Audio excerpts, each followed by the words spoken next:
All of you are fine. So आज हम एक नया चैप्टर शुरू करने जा रहे हैं which is our chapter number 4, principle of inheritance and variations. ठीक है, सो इस चैप्टर में बेसिकली आप जेनेटिक्स के बारे में पढ़ोगे, मेंडल की लॉज, डाईहाइब्रिड, मोनोहाइब्रिड, ये सब क्रॉसेस आप इस चैप्टर में पढ़ने वाले हो। ठीक है, सो अगर हम स्टार्ट करते हैं इस चैप्टर को, आप तो बोलते हैं कि फर्स्ट पैरा में आपको ये देखने को मिलेगा इस चैप्टर में कि जो हमारा एलिफेंट होता है, ठीक है, वो हमेशा क्यों बेबी एलिफेंट को ही पैदा करता है और किसी जानवर को क्यों पैदा नहीं करता, या फिर जो मैंगो सीड होता है उसमें से हमेशा हमेशा हमें मैंगो प्लांट ही क्यों देखने को मिलता है, कोई और प्लांट क्यों नहीं देखने को मिलता है। ठीक है, या फिर अगर हम ये सोचें कि जो हमारे पेरेंट्स होते हैं, हम क्यों, जो ऑफस्प्रिंग्स होते हैं, बच्चे होते हैं, वो क्यों अपने पेरेंट्स के साथ इतने मिलते जुलते हैं, या फिर कुछ बच्चे होते हैं जो सर्टेन डिफरेंसेस दिखाते हैं करेक्टरिस्टिक्स में अपने पेरेंट्स से। ठीक है, या फिर जो बहन भाई बहन होता है वो क्यों आपस में सिमिलर या फिर डिसिमिलर होते हैं। ठीक है, सो बोलते हैं इन सब क्वेश्चंस का आंसर हमें एक ब्रांच ऑफ बायोलॉजी में देखने को मिलता है which is known as genetics. Okay, so बोलते हैं जेनेटिक्स में बेसिकली क्या है, जेनेटिक्स क्या है, एक ब्रांच ऑफ बायोलॉजी है। ठीक है, अब इसमें क्या होता है, जेनेटिक्स में आप किस सब्जेक्ट के बारे में पढ़ते हो, बेसिकली आप पढ़ते हो इनहेरिटेंस के बारे में और वेरिएशन ऑफ करेक्टर्स के बारे में। और वेरिएशन ऑफ करेक्टर्स कहाँ, किससे, पेरेंट्स से ऑफस्प्रिंग्स तक। ठीक है, तो अगर मैं आपको बताऊं कि इनहेरिटेंस बेसिकली होता क्या है। ठीक है, सो इनहेरिटेंस क्या होता है, जीन का ट्रांसफर होना पेरेंट्स से ऑफस्प्रिंग तक। ठीक है, so it is transmission of gene from parent to offsprings. ठीक है, और वेरिएशन ऑफ करेक्टर्स। ठीक है, सो वेरिएशन क्या होता है, वेरिएशन बेसिकली होता है वो करेक्टर्स, जिस उन करेक्टर्स की वजह से जिनमें हम में और हमारे पेरेंट्स में थोड़ा डिफरेंस आता है, ऐसे करेक्टर्स जो हमें अपने पेरेंट्स से थोड़ा अलग बनाते हैं फिजिकली या फिर अदर कैरेक्टर्स में। ओके, सो उस हिसाब से अगर हम देखेंगे तो पहला क्या है कि जो जेनेटिक्स है उसमें हमारे पास दो चीजें आ रही हैं। सबसे पहले हमारे पास आ रहा है इनहेरिटेंस। ठीक है, कि किस तरह से जो ट्रांसमिशन हो रहा है, जीन का ट्रांसमिशन कैसे हो रहा है पेरेंट्स से ऑफस्प्रिंग्स तक। और दूसरी चीज आती है वेरिएशन ऑफ कैरेक्टर्स। ठीक है, कि कैसे कुछ कैरेक्टर्स जो होते हैं वो डिफर करते हैं। ठीक है, सो बोलते हैं इन, अब यहाँ पे इनहेरिटेंस की डेफिनेशन दी हुई है। बोलते हैं इनहेरिटेंस एक ऐसा प्रोसेस होता है बाय विच कैरेक्टर्स जो होते हैं they are passed from parent to the progeny. So what is progeny, progeny is basically the offsprings, जो बच्चे आगे पैदा होते हैं उसी को आप बायोलॉजी में प्रोजनी बोलते हो। ठीक है, इट इज, अब बोलते हैं जो इनहेरिटेंस होता है वो क्या है, वो है बेसिस ऑफ हेरिडिटी। ये आपको बहुत ही अच्छे से याद रखना है। ठीक है, उसके बाद जो दूसरा पॉइंट हमने पढ़ा कि वेरिएशन क्या होता है, बोलते हैं वेरिएशन एक डिग्री है बाय विच जो प्रोजनी होते हैं और जो बच्चे होते हैं वो डिफर करते हैं, डिफरेंट होते हैं अपने पेरेंट्स से। ठीक है, सो दो चीजें आप जेनेटिक्स में पढ़ते हो, एक पढ़ते हो आप इनहेरिटेंस और दूसरा आप पढ़ते हो वेरिएशन। ठीक, हम बोलते हैं जब ह्यूमंस की बात करते हैं तो ह्यूमंस को बहुत पहले से ये चीज पता थी कि जो वेरिएशन आ रही है वो किसमें, उसका राज किसमें छुपके है, उसका राज सेक्सुअल रिप्रोडक्शन में छुपके है। ठीक है, so this BC means before Christ. Okay, so बोलते हैं कि ह्यूमंस को 8000 से 1000 बीसी के दौरान ही, उस टाइम पे ही इनको पता था कि जो वेरिएशन आती है बच्चों में वो किसकी वजह से आ रही है, उसका जो राज है वो कहीं ना कहीं सेक्सुअल रिप्रोडक्शन में छुपके है। ठीक है, सो इन्होंने क्या करा, दे एक्सप्लॉइटेड द वेरिएशंस। अब ह्यूमंस ने क्या करा है, अपने वेरिएशंस को दे एक्सप्लॉइटेड देम। ठीक है, अब उन्होंने क्या करा, बेसिकली उन्होंने सिलेक्टिवली ब्रीड किया कुछ ऑर्गेनिजम्स को। ठीक है, उन्होंने सिलेक्टिवली ब्रीड करा और कुछ ऐसे ऑर्गेनिज्म सिलेक्ट करे जिसमें क्या थे, डिजायरेबल कैरेक्टरिस्टिक। ठीक है, सो इसको आप कैसे समझ सकते हो, इसको इस तरह से समझ सकते हैं। सपोज अगर हमारे पास एक काऊ है, ये जो काऊ है ये मिल्क क्या करती है, ज्यादा प्रोड्यूस करती है। ठीक है, ज्यादा मिल्क देती है, लेकिन इसकी जो फिजिकल फिटनेस है वो कम है। ओके, इसकी फिजिकल फिटनेस अगर कम है, और हमारे पास दूसरी एक और काऊ है। ठीक है, ये क्या करती है, ये मिल्क तो कम देती है लेकिन इसकी फिजिकल फिटनेस अच्छी है। ओके, इसकी फिजिकल फिटनेस क्या है, अच्छी है। ठीक है, तो अब ह्यूमंस ने क्या करा, अपने फायदे के लिए इन दोनों को क्रॉस करवा दिया, इनकी इनकी ब्रीडिंग करवा दी। ठीक है, सो ब्रीडिंग करवा के क्या हुआ, हमें एक ऐसी काऊ मिली जिसका मिल्क भी अच्छा आ रहा था और फिजिकल फिटनेस भी अच्छी थी। ठीक है, फिजिकली भी फिट जो थी वो भी अच्छी थी। ठीक है, तो इसको आप क्या बोलते हो, सिलेक्टिवली ब्रीड। सिलेक्टिवली ब्रीडिंग में सिलेक्टिव ब्रीडिंग में आप लोग क्या करते हो, आप डिजायरेबल कैरेक्टर्स चुनते हो। क्या चुनते हो आप लोग, डिजायरेबल कैरेक्टर्स। ठीक है, तो ह्यूमंस को ये चीज बहुत पहले से पता थी, इसलिए उन्होंने क्या करा, उन्होंने एक्सप्लॉइट किया वेरिएशंस को। ठीक है, और क्या करा, उन्होंने सिलेक्टिवली ब्रीड करा उन ऑर्गेनिजम्स को, ठीक है, जिनमें उनके हिसाब से जो उनको डिजायरेबल, जो उनके डिजायर में जो करेक्टर्स है, जो उनको करेक्टर्स चाहिए थे उस ऑर्गेनिज्म में, वो उन्होंने उनको ब्रीड करा and they got their desirable characters. ठीक है, फॉर एग्जांपल अगर आप देखते हो, ठीक है, आर्टिफिशियल सिलेक्शन या फिर डोमेस्टिकेशन, आर्टिफिशियल सिलेक्शन और डोमेस्टिकेशन के थ्रू, ठीक है, जो वाइल्ड काउस थे, वाइल्ड काउस को क्या किया गया, स्पेसिफिकली ब्रीड करवाया गया। और आज आपको वेल नोन जो इंडियन ब्रीड्स आपको देखने को मिलती है पंजाब में, which are known as Sahiwal cows. ठीक है, सो जो सहीवाल काउस है इनको कैसे ब्रीड कराया गया है, ये आपको क्वेश्चन होता है, this is by artificial selection. Okay, तो बोलते हैं कि अब क्या होता है कि अब बोलते हैं कि बेशक जो हमारे एंसेस्टर्स थे उनको पता था कि हाँ वेरिएशन कैसे मतलब वेरिएशन जो है वो होती है, या फिर जो इनहेरिटेंस होती है कैरेक्टर्स की वो होती है, वेरिएशन भी होती है, ठीक है। तो हमारे एंसेस्टर को ये चीज पता थी, लेकिन इसके पीछे की साइंस उनको नहीं पता थी, ठीक है। So they had a very little idea about the scientific basis of this phenomenon, ठीक है। So I hope this first para is clear to you. अब हम पढ़ेंगे मेंडल लॉज ऑफ इनहेरिटेंस, ठीक है। So Mendel is known as father of genetics basically. तो बोलते हैं मेंडल ने क्या करे, इनहेरिटेंस के हमें लॉज प्रोवाइड करे, ठीक है। सो बोलते हैं मिड 19th सेंचुरी में क्या हुआ, ठीक है। मिड 19th सेंचुरी में एक कोशिश की गई किसको समझने को, इनहेरिटेंस को समझने के लिए कोशिश की गई, ठीक है। तो ग्रिगोर मेंडल आए, उन्होंने क्या करा, उन्होंने हाइब्रिडाइजेशन एक्सपेरिमेंट्स करे, ठीक है। सो ग्रिगोर मेंडल ने क्या करा, उसने हाइब्रिडाइजेशन एक्सपेरिमेंट्स करे, और किस पे हाइब्रिडाइजेशन एक्सपेरिमेंट करे, गार्डन पीस पे, ठीक है। और कितने टाइम के लिए करे, 7 सालों के लिए, ठीक है। So this period you need to remember this, it is 1856 to 1863, ठीक है। और बोलते हैं इस एक्सपेरिमेंट के बाद, ठीक है, जब उसने गार्डन पी पे अपना एक्सपेरिमेंट करा 7 सालों के लिए, उसके बाद उसने क्या प्रपोज कर दिए, उसने प्रपोज करे laws of inheritance in living organisms, ठीक है।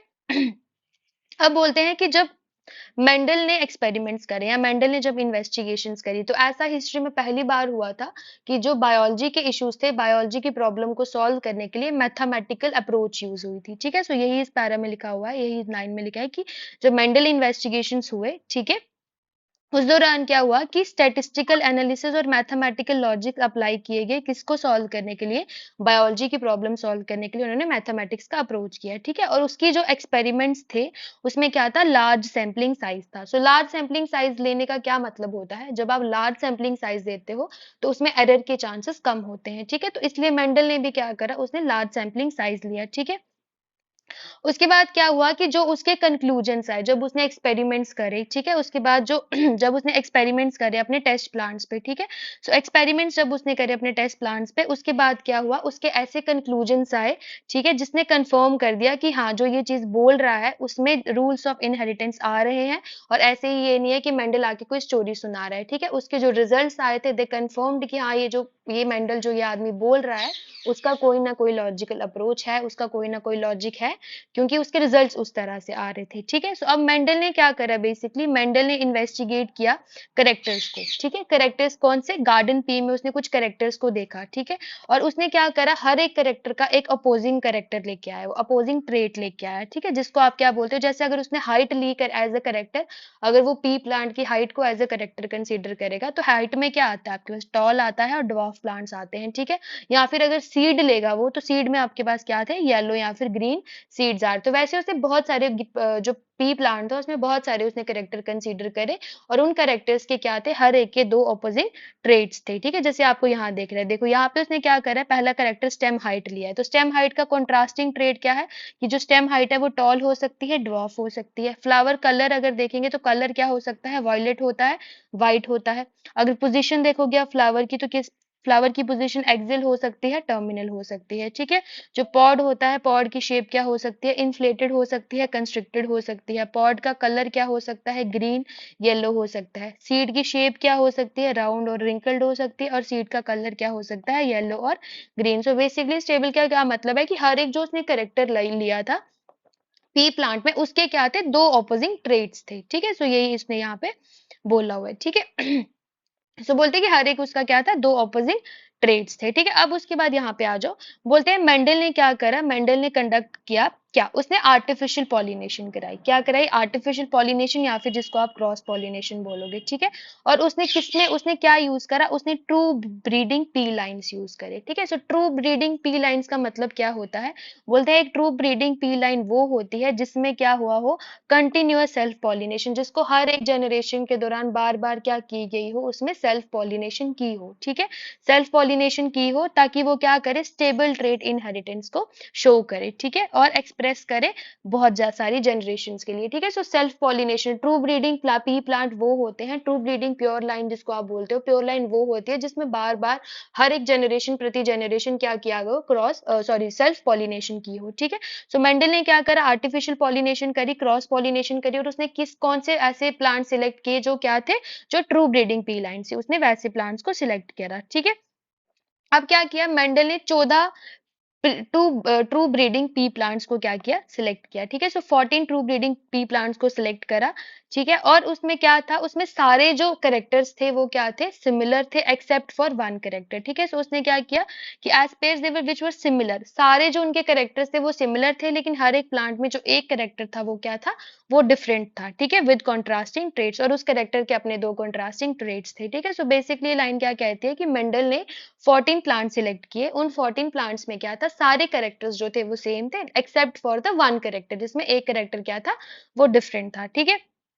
अब बोलते हैं सम ऑफ द कॉन्ट्रास्टिंग ट्रेड्स, कुछ कॉन्ट्रास्टिंग ट्रेड जैसे कुछ कुछ प्लांट्स में क्या था कि कुछ में उसने सीड को चेंज करा, सीड वाला करेक्टर प्रेफर करा, तो उसमें क्या था, स्मूथ या फिर रिंकल सीड्स मिले, या फिर येलो और ग्रीन सीड्स मिले, ठीक है, इन्फ्लेटेड या फिर कंस्ट्रिक्टेड ग्रीन और येलो पॉट्स मिले, ठीक है, या फिर टॉल और ड्वार्फ प्लांट्स मिले। तो इस चैप्टर में आप बेसिकली इसको पढ़ोगे, ठीक है। अभी आगे कुछ टॉपिक्स में आप टॉल और ड्वार्फ प्लांट के करेक्टर को पढ़ोगे, ठीक है। सो इस फिगर में आपको दिखाती हूँ मैं, देखो इसने सीड शेप लिया था, जैसे आपको मैंने बोला कि सीड शेप में फिर डोमिनेंट और रिसेसिव ट्रेड्स आए, ठीक है। सो डोमिनेंट ट्रेड क्या था, राउंड, और रिसेसिव ट्रेड था रिंकल, ठीक है। डोमिनेंट रिसेसिव आप फर्दर आगे पढ़ोगे, ठीक है। सीड कलर में भी उसने येलो और ग्रीन लिया था, फ्लावर में भी उसने वायलेट और व्हाइट लिया था, ठीक है। पॉड शेप देखो, या तो फुल होगी या तो कंस्ट्रिक्टेड होगी, पॉड का कलर या तो ग्रीन होगा या तो येलो होगा, ठीक है। फ्लावर की पोजीशन क्या होगी, या तो एक्सियल, या तो फ्लावर एक्सियल पोजीशन पे प्रेजेंट होंगे, या तो फ्लावर टर्मिनल टर्मिनल पोजीशन पे प्रेजेंट होगी। और स्टेम की हाइट क्या होगी, या तो स्टेम टॉल होगी या तो स्टेम ड्वार्फ होगी। तो ये क्या थे, देवर 7 पेयर्स ऑफ कॉन्ट्रास्टिंग ट्रेड्स, ठीक है। सो कॉन्ट्रास्टिंग ट्रेड्स जो मेंडल ने अपने पी प्लांट्स में सिलेक्ट करे थे, ठीक है। सो अब अगर हम देखें कि वाई ही सिलेक्टेड पी, उसने पी प्लांट ही क्यों सिलेक्ट करा, ठीक है। सो क्योंकि जो पी प्लांट होता है उसमें प्योर लाइंस जो होते हैं वो इजिली क्रिएट हो जाएंगे, ठीक है, क्योंकि वहां पे ऑलरेडी जो बहुत सारे करेक्टर्स होते हैं पी प्लांट के कॉन्ट्रास्टिंग ट्रेड्स वो सब पहले से नोन था, ठीक है। तो इसलिए क्या था, उसमें प्योर लाइंस को प्रोड्यूस करना क्या था, इजी था, ठीक है। अब जो होता है पी में क्या होता है, सीड नंबर जो होता है वो भी ज्यादा होता है, लाइफ स्पैन सीड का कम होता है, ठीक है। तो इसलिए आप ज्यादा जनरेशन को ग्रो कर सकते हो, ठीक है। उसके बाद ये पी प्लांट के लिए ऐसा सच आपको कोई बहुत ज्यादा उसको उगाने के लिए आपको मेहनत नहीं करनी है, ठीक है। So they can be very grown very easily, इसलिए उसने क्या करा था, पी प्लांट को सिलेक्ट करा था, ठीक है। अब हम आते हैं इनहेरिटेंस ऑफ वन जीन, ठीक है। So inheritance of one gene को आप क्या बोलते हो, you also call it as monohybrid cross, ठीक है। So this is your monohybrid cross, okay. So बोलते हैं अब हम सबसे पहले कोई एग्जांपल लेंगे किसकी, एक हाइब्रिडाइजेशन एक्सपेरिमेंट की, ठीक है, जो किसने कैरी किया था, which was done by Mendel, ठीक है। सो मेंडल ने क्या करा, उसने दो चीजों को क्रॉस करा, उसने क्या करा, टॉल और ड्वार्फ पी प्लांट को क्रॉस करवाया उसका, ठीक है। और किसके लिए क्रॉस कराया, ताकि वो क्या करे, इनहेरिटेंस ऑफ एक जीन को, एक जीन के बारे में, inheritance of only one gene वो पढ़ सके। तो उसने क्या करा, उसने टॉल और ड्वार्फ प्लांट को क्या कर दिया, क्रॉस करवाया, ठीक है। अब उसने क्या करा, अब मैं आपको पहले इसका क्रॉस बता देती हूँ ताकि आपको ये लाइंस इजीली समझ आए, ओके। तो I have made this cross, ठीक है। देखो अब यहाँ पे क्या करा है इसने, एक तो ये क्या है टॉल, ये है ड्वार्फ, ओके। तो बोलते हैं उसने क्या करा, एक टॉल और एक ड्वार्फ प्लांट को क्या करा, क्रॉस करवाया उसका, ठीक है। अब उसके बाद देखो टॉल और ड्वार्फ प्लांट ने अपने गैमीट्स प्रोड्यूस किए, ठीक है। ये इससे कैपिटल टी आया, इससे स्मॉल टी आया, और जब इनका फर्दर क्रॉस हुआ तो इन्होंने क्या बनाया, कैपिटल टी स्मॉल टी, ठीक है। अब ये आपकी क्या बन गई, F1 generation, this capital T small T this was your F1 generation, ठीक है। सो यही वो बोल रहा है यहाँ पे, उसने क्या करा, टॉल और ड्वार्फ पी प्लांट को उसका एक क्रॉस करवाया, जिस ताकि वो किस चीज के बारे में पढ़े, इनहेरिटेंस ऑफ एक जीन के बारे में वो पढ़ सके, ठीक है। सो उसने क्या करा, उसके बाद he collected the seeds produced as a result of this cross, ठीक है। सो उसने जैसे ही पहले टॉल और ड्वार्फ प्लांट का क्रॉस कराया, उसके बाद उसने उसके सीड्स कलेक्ट करे और उसने क्या करा, उनको उगाया ताकि वो किस चीज को पढ़ सके, फर्स्ट हाइब्रिड जनरेशन को पढ़ सके, ठीक है। सो इस जनरेशन को, जो पहली जनरेशन आई थी उसको क्या बोलते हैं, फीलियल वन प्रोजनी, या फिर आप बोलते हो F1, ठीक है। सो उसने क्या देखा कि जितने भी जितने भी आपके पास F1 में प्रोजनी थे वो सारे प्लांट्स क्या थे, टॉल, ठीक है। सारे उनमें से क्या थे, they were like one of the parents, क्योंकि जब आपने पेरेंट लिए थे, पेरेंट में क्या था, एक टॉल था एक ड्वार्फ था, ठीक है। सो F1 में उसने क्या देखा कि सारे जो थे, सारे जितने भी पौधे आए वो सब किसके किसके जैसे थे, एक पेरेंट के जैसे, जो टॉल पेरेंट था सब टॉल थे, तो वो टॉल पेरेंट के जैसे थे, उनमें से कोई भी एक भी जो था वो ड्वार्फ नहीं था, ठीक है। सो जैसे आप यहाँ पे देख सकते हो इस डायग्राम में, देखो इस फिगर में देखो पेरेंटल था, इसने टॉल और ड्वार्फ प्लांट को क्रॉस करवाया, ठीक है। सो F1 जनरेशन में उसने क्या देखा कि सारे प्लांट्स क्या थे, दे ऑल वर टॉल, और उनमें से कोई भी जो था वो ड्वार्फ के साथ मैच नहीं करता, कोई भी ड्वार्फ नहीं हुआ, ठीक है।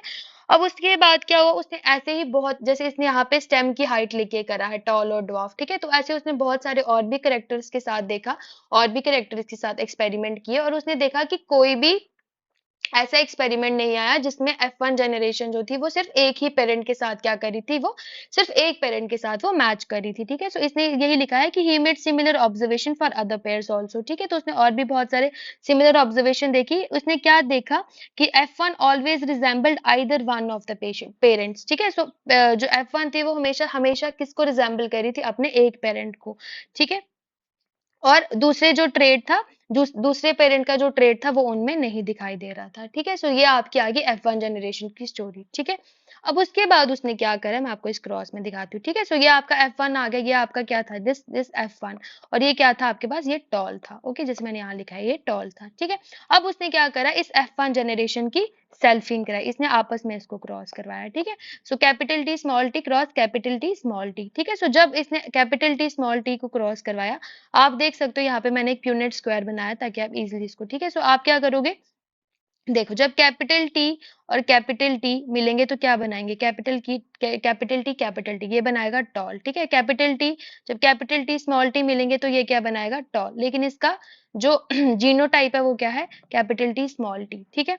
उसके बाद क्या हुआ, जब दूसरा आप देखोगे यहाँ पे, so capital T small T बनेगा टॉल बनेगा, और कैपिटल टी बनेगा डॉफ, ठीक है।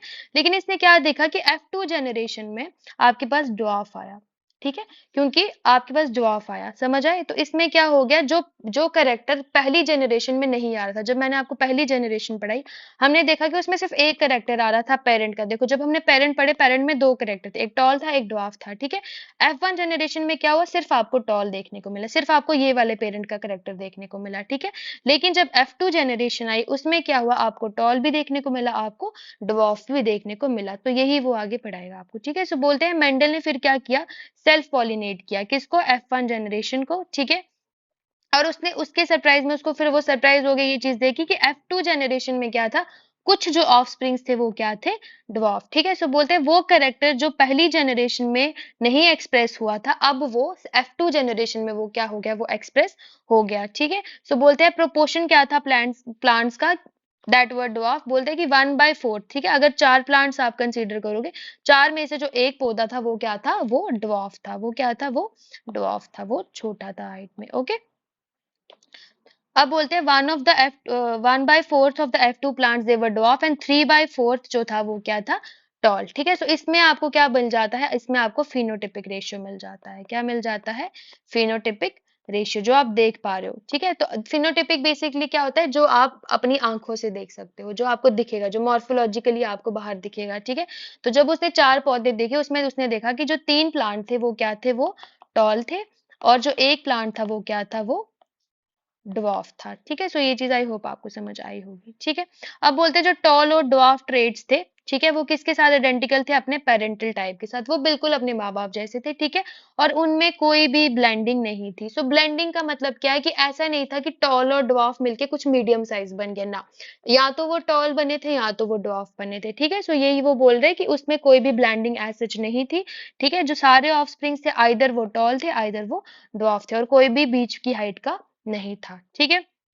अब बोलते हैं ऐसे ही रिजल्ट उसको बाकी ट्रेड्स के साथ भी मिले जो उसने स्टडी करे, ठीक है। सो उसमें क्या था कि हर एक, जब भी वो सारे करेक्टर्स को स्टडी कर रहा था, वो क्या देख रहा था मेंडल, वो देख रहा था कि जब F1 जनरेशन आ रही है उसमें उस टाइम पे क्या हो रहा है, सिर्फ एक पेरेंट का ट्रेड आपको दिख रहा है, लेकिन जब F2 स्टेज आ रहा है उस टाइम पे क्या हो रहा था, दोनों पेरेंट के जो ट्रेड्स थे वो एक्सप्रेस हो रहे थे, ठीक है। उसके बाद क्या था कि जो कंट्रास्टिंग ट्रेड्स थे उनमें कोई भी ब्लेंडिंग उसको नहीं नजर आई, ठीक है, ना F1 पे नजर आई ना F2 पे नजर आई, ठीक है। सो यहाँ पे मैं आपको एक चीज बोलती हूँ, इसका जीनोटिपिक ट्रेड, ठीक है। जो जीनोटिपिक बेसिकली क्या होता है, जीन कॉम्पोजिशन, ठीक है।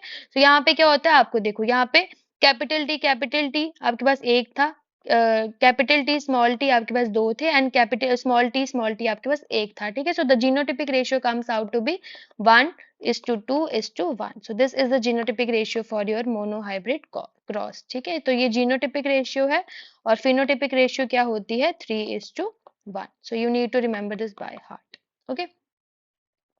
अब उसने क्या बोला, इन ऑब्जर्वेशंस के, जो उसने ये एक्सपेरिमेंट करा, ठीक है, इन ऑब्जर्वेशन पे उसने क्या देखा, ठीक है, मेंडल ने ये एक चीज प्रपोज की कि कोई तो ऐसी चीज है जो स्टेबली क्या हो रही है, पास डाउन हो रही है, स्टेबली पास डाउन हो रही है बिना चेंज हुए, कहाँ से कहाँ, पेरेंट्स से ऑफस्प्रिंग्स, ठीक है, थ्रू द गैमीट्स, ठीक है। तो उसने क्या बोला कि इन ऑब्जर्वेशन में उसने ये चीज बोली कि कोई तो ऐसी चीज है जो पेरेंट्स से बच्चों में आ रही है, ठीक है, बिना चेंज हुए, और वो क्या पास हो रही है, वो स्टेबली पास डाउन हो रही है, ठीक है, ओवर बहुत सारी जनरेशन के पास में। अब उसने इन चीजों को बोला, जो ये बोल रहा है कि कुछ चीजें पास हो रही है, उन्होंने इस चीज को क्या बोला, फैक्टर्स, और आज हम उन चीजों को क्या बोलते हैं, उन फैक्टर्स को बोलते हैं जीन्स, ठीक है। सो बोलते हैं जीन्स देयरफॉर क्या है, they are the units of inheritance, ठीक है। तो बोलते हैं जीन्स में क्या होता है, पूरी इंफॉर्मेशन होती है, ठीक है, जो किसके लिए जो किसके लिए रिक्वायर्ड होती है, कोई भी पर्टिकुलर ट्रेड को एक्सप्रेस करने के लिए जो इंफॉर्मेशन रिक्वायर्ड होती है, वो हमारी किस में होती है, वो जीन में होती है, ठीक है। सो जीन क्या होता है, जीन कोड करता है किसके लिए, कॉन्ट्रास्टिंग ट्रेड्स के लिए, ठीक है। सो जीन जो होता है वो कॉन्ट्रास्टिंग ट्रेड्स के लिए कोड करता है, और उन कॉन्ट्रास्टिंग ट्रेड्स को आप क्या बोलते हो, आप बोलते हो एलील्स, ठीक है। सो एलील्स क्या होते हैं, they are slightly different forms of the same gene, ठीक है।